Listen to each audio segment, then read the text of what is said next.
Hello बच्चों, कैसे हैं आप? आज हम करेंगे एक कविता। तोता हूँ मैं। आप तैयार हैं बच्चों? चलो शुरू करते हैं। तोता हूँ मैं, तोता हूँ, हरे रंग का होता हूँ।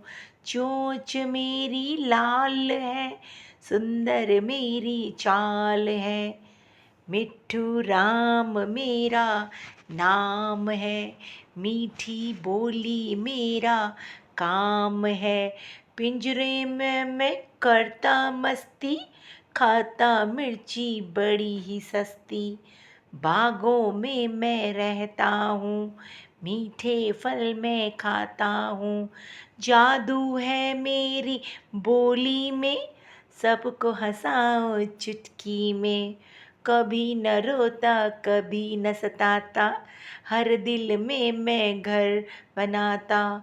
पेड़ों पर मैं झूला झूलूं, हरियाली के रंग ना भूलूं। Thank you.